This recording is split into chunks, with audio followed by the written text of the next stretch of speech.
G'day. It's sort of a very unusual week here in Parliament House in Canberra. The building isn't quite empty, but it's nowhere near as busy as a normal sitting week.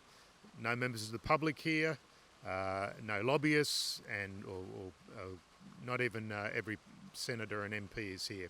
Like all Australians, we've had to adapt our workplace.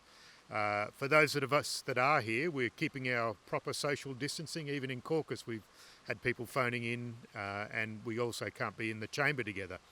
But obviously the work of Parliament, the important work in these times of a pandemic, have been able to continue as it should.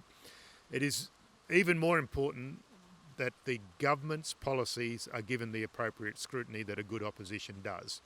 So I hope that Parliament will be scheduled to sit again before August, which is when Scott Morrison has suggested. We need to be back long before then, I would suggest.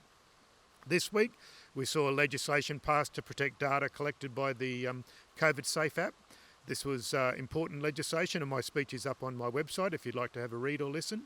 Sadly, just a short time ago in the Senate, the One Nation political party voted with the Morrison government to allow a regulation that will give workers only 24 hours to consider changes to their employment conditions.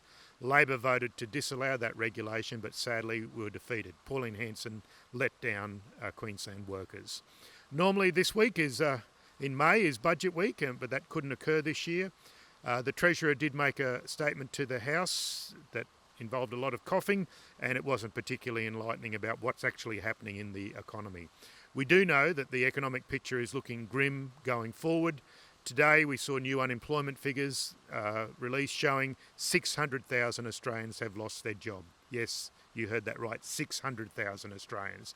There will be some hard decisions that need to be made by the LNP government going forward, and we need Parliament to continue to sit to scrutinise those decisions. We can do our job, which is to hold them to account. I don't want anyone left behind as we crawl our way out of this economic crisis, and I would also like the Australia that comes out on the other side to be a stronger Australia. Stay safe, keep your right social distance, and keep washing those hands. Cheers.